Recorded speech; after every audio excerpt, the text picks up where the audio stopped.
Salutations!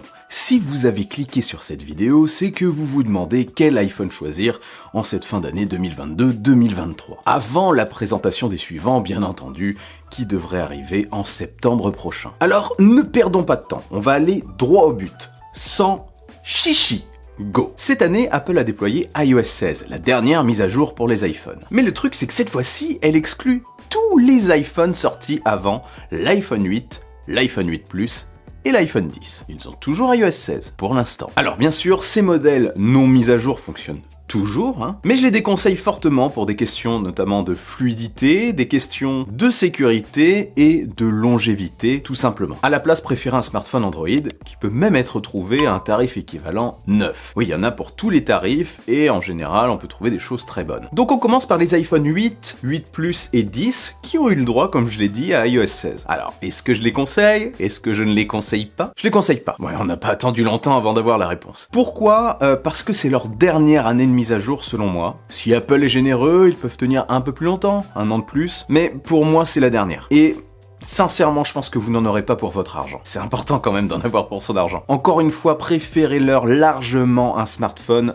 Android à tarif équivalent. Pour moi, vous trouverez bien mieux. Ou alors gardez votre smartphone ou votre iPhone actuel pendant un moment, économisez un petit peu plus pour vous offrir un iPhone plus récent, plus durable. Ça vaut le coup d'attendre dans la majorité des cas. Du coup, ceci étant évincé, on passe aux iPhone 10R, 10S et 10S Max, sortis donc l'année suivante. Ceux-ci tiendront au moins 2 ans en termes de mise à jour, c'est correct, mais c'est pas foufou non plus. Si vous voulez switcher sur un smartphone de cette période, pourquoi pas, mais il ne faut pas qu'il dépasse 400 € pour le 10S Max selon moi, et moins pour les autres bien sûr, pour le 10S et pour le 10R. Encore une fois, je trouve ça un petit peu cher pour la durabilité du produit. À ce tarif, je vous conseille toujours un smartphone Android, peut-être de vous tourner vers un Pixel, le Pixel 6a notamment, est pas loin des 400 €, un petit peu plus, et au moment où il y a des promos, on pourra peut-être le trouver aux alentours des 400, ce qui me paraît être beaucoup plus intéressant. Très bon smartphone. Donc vous pouvez aller vers un 10S, un 10R ou un 10S Max, mais j'ai quand même plutôt tendance à vous diriger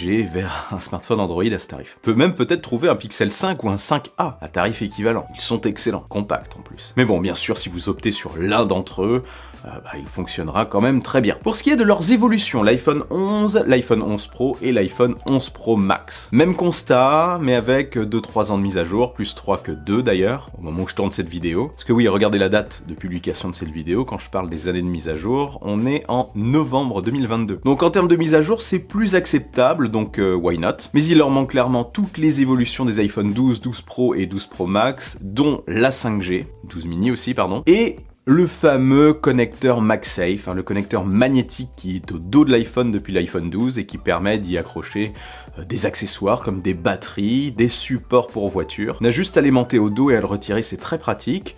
Des porte-cartes, mais aussi les coques MagSafe du partenaire de la chaîne Rhinoshield. Oui, les coques de la marque peuvent désormais être compatibles MagSafe. Et au passage, elles sont très magnétiques. Oui, l'aimant fonctionne très bien. Vous ne risquez pas de perdre un accessoire en route ou quand vous mettez le produit dans la poche. Non, franchement, c'est très magnétique, c'est très bien. Elle est au top en ce qui concerne le magnétisme MagSafe sur le marché. Donc il y a une version MagSafe pour les clear case, les coques transparentes qui ne jaunissent pas de Rhinoshield, les Solid Suit qui protègent l'intégralité du produit, et les modes NX, totalement personnalisables aussi. Donc vous connaissez, il y a bien sûr toute une panoplie de personnalisation possible, ça va des boutons à la couleur de la coque, jusqu'au design au dos. On peut par exemple choisir de faire surimprimer une photo, mais aussi d'avoir accès à de nombreuses collaborations, par exemple Le Seigneur des Anneaux, Game of Thrones, Naruto, vos animés favoris, vous avez même du Rick and Morty, du Star Wars, etc., etc. Allez voir sur le site, il y a de quoi faire. Harry Potter aussi par exemple, enfin,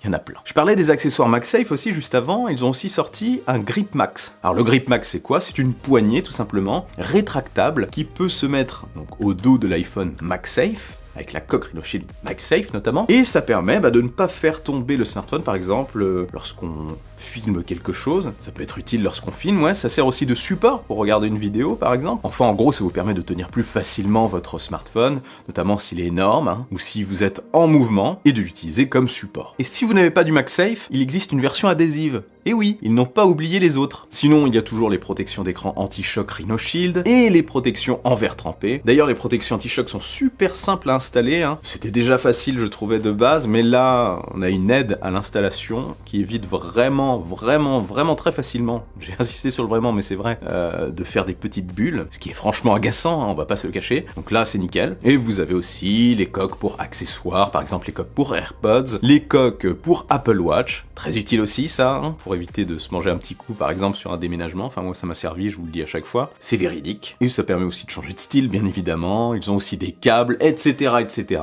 Bref, si vous êtes intéressé, vous retrouverez le lien dans la description de cette vidéo et vous avez moins 5% sur tout le site avec mon code ReFrame23. N'oubliez pas. Bref, avant de passer aux iPhones que je recommande bien, même très bien, passons à nos chers petits iPhone SE Special Edition qui reviennent assez fréquemment maintenant, hein. C'est plus si special que ça. Donc ça c'est un modèle un petit peu à part. Le concept de l'iPhone SE, c'est en effet de faire du neuf avec du vieux. C'est une petite recette bien connue par Apple. On prend un vieux smartphone et on rajoute quelques petits composants plus puissants pour qu'il carbure un peu plus et qu'il tienne plus dans le temps. Et ça permet aussi de faire en sorte que le smartphone soit moins cher. Déjà, oubliez totalement l'iPhone SE de première génération. Il n'aura plus de mise à jour.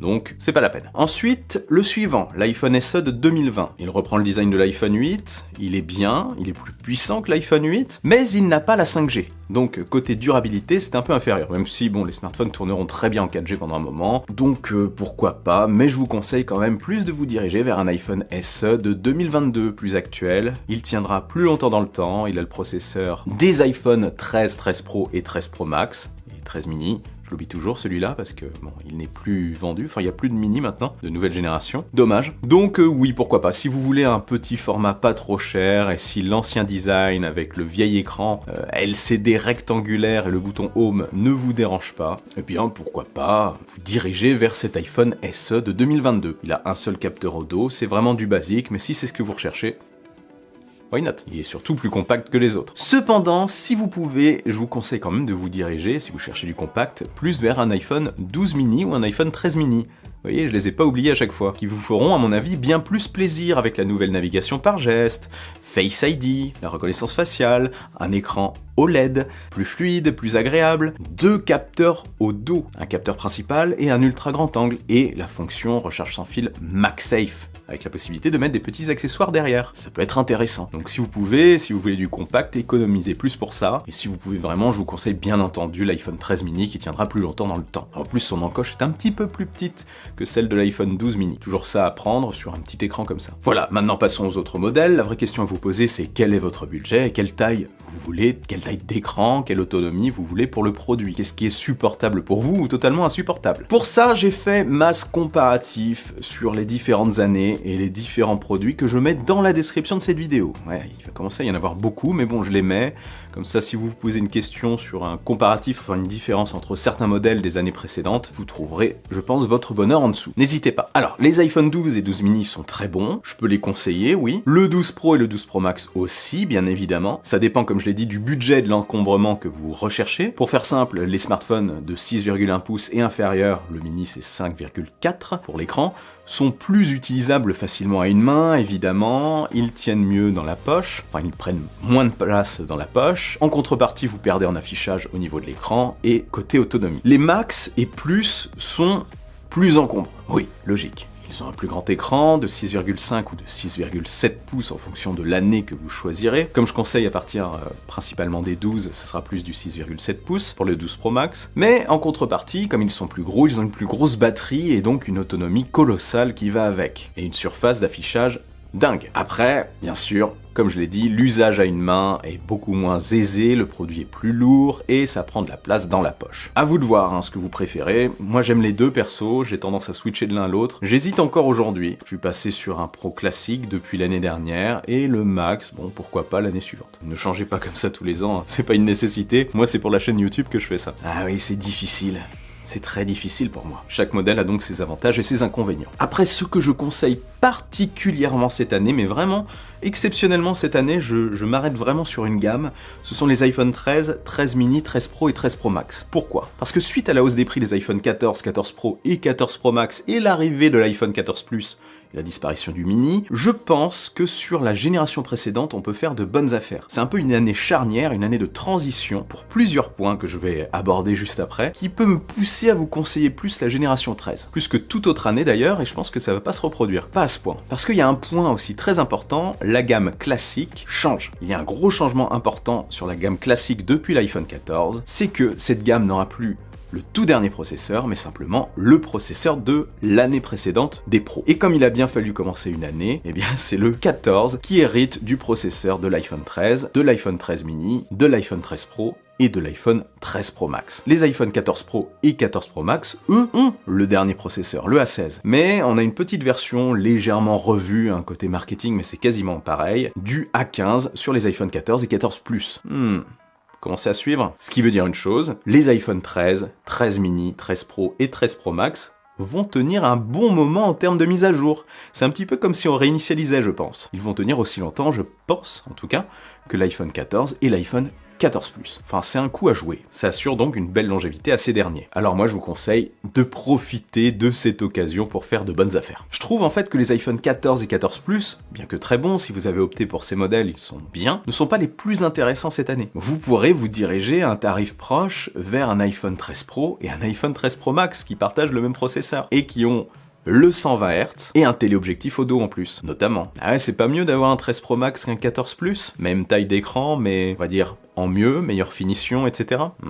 Donc si vous hésitez, allez plus vers un 13 Pro ou un 13 Pro Max, selon moi. Par contre, bien sûr, si vous voulez ce qui se fait de mieux, la dernière génération d'iPhone, et si le budget n'est pas spécialement un problème pour vous, et si vous voulez vous faire plaisir, les iPhone 14 Pro et 14 Pro Max sont là pour vous. Vous choisissez en fonction de la taille que vous désirez, et puis c'est tout. Si vous voulez notamment Dynamic Island, le point son adaptatif qui est très stylé, et des petites évolutions côté photo et vidéo notamment, go! Je résume, je synthétise à mort, mais c'est un peu ça l'idée. Je termine sur le stockage conseillé. 128 Go, pour moi c'est bien, c'est peut-être maintenant un petit minimum si vous aimez télécharger de grosses applications, de gros jeux par exemple, ils sont de plus en plus lourds. Si c'est votre cas, si vous filmez, photographiez beaucoup, si vous filmez en 4K notamment, et si vous avez des grosses apps comme je le dis, préférez plus un 256 Go au moins. J'utilise un iPhone de 256 Go personnellement, et j'ai dépassé les 128, je suis à 180 Go sur le tel, après j'ai un usage particulier bien sûr, je fais quelques plans,